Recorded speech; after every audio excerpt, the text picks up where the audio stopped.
Passer des vacances utiles, c'est une série qu'on vous propose cette semaine, utile pour les animaux. Aujourd'hui, depuis 10 ans, un hôpital s'occupe de tous les animaux sauvages, des hérissons, des blaireaux ou encore toutes sortes d'oiseaux, y compris des vautours et des aigles. Ils arrivent chaque jour entre les mains d'une vétérinaire. Heureusement, elle est aidée de bénévoles qui viennent donner beaucoup de leur temps parce que le travail ne manque vraiment pas. Reportage à La Roque, dans les Cévennes, Florence Bouquilla et Mathieu Drejon. Plus de 2500 animaux blessés ou orphelins sont accueillis ici chaque année. Comme ce blaireau apporté par les pompiers ou cette pie, ces chouettes et ce hibou secourus par des habitants. Le premier patient est un hérisson. Il s'est fait prédater par un chien, donc là la plaie s'est un peu infectée.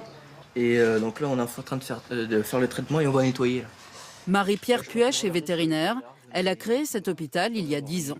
En fait, tu me lèves un peu, on travaille en hauteur. Okay. Donc voilà, en fait, on coupe les piquants parce que ça repousse.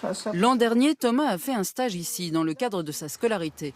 Cet été, il a tenu à revenir bénévolement. Ça m'avait vraiment bien plu et donc c'est pour ça que je suis revenu parce que bon, quand je vois le boulot qu'ils ont, donner une semaine, c'est pas grand-chose non plus. Hein. Une semaine qui serait normalement une semaine de vacances? Oui, pour moi. Mais après, bon, c'est pas bien grave. Hein.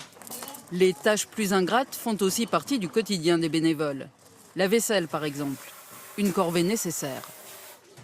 La partie vaisselle, c'est pas la plus facile, mais il faut la faire. Guillaume Huerta est dessinateur paysagiste. Lui aussi prend sur ses congés pour donner un coup de main avec sa fille. On a décidé avec ma fille de nous rendre utile, puisqu'on suivait l'association sur Facebook avec quelques clics, quelques likes de temps en temps. Puis on se dit que c'était le moment de se rendre vraiment utile et de mettre la main à la pâte. C'est l'heure du café et du briefing, avec la soigneuse responsable de l'organisation.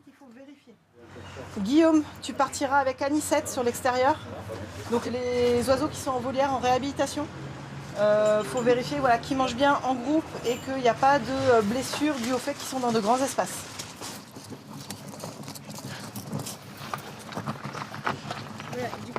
Ambiance feutrée dans la volière des chouettes-hulottes et des hiboux petits-ducs.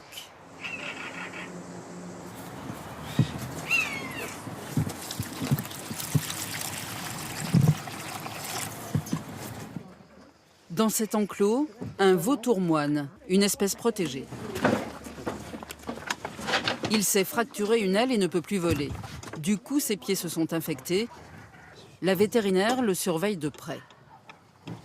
On va l'endormir à la clinique sous anesthésie gazeuse pour pouvoir contrôler les deux pieds.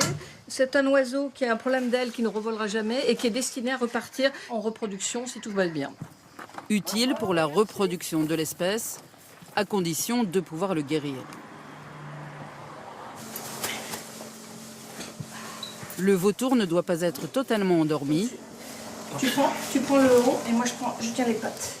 Impossible donc de le soigner sans l'aide des bénévoles. Voilà, fais la vache. Tu me tiens bien. Je tiens la base aussi. Tu me tiens pour pas que je coupe l'oiseau.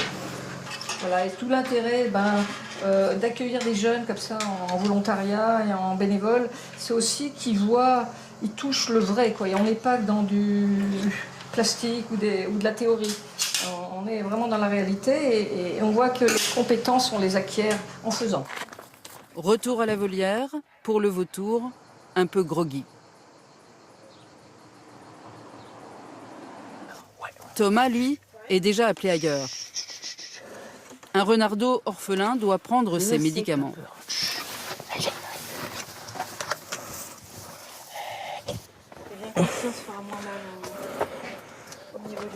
Alors, pour tous les renards. Tiens.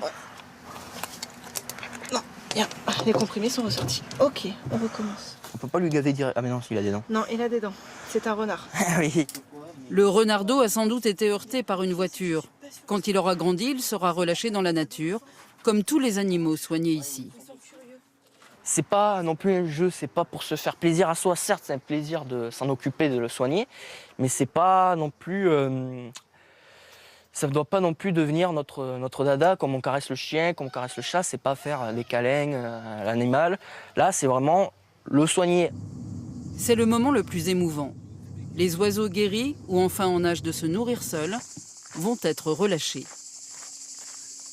Là, Donc ça, c'est un jeune loriot qui va être bagué, qui est bagué déjà, qui va partir en Afrique équatoriale. Et là maintenant, on lui dit émancipation des jeunes. On va lui dire fais ton chemin jusqu'à l'Afrique. Après le loriot, au tour des hirondelles de suivre le même chemin. Ouvre de la boîte. Voilà. Voilà. Ce jour-là, sous les yeux des bénévoles, 15 oiseaux sauvages ont retrouvé la liberté.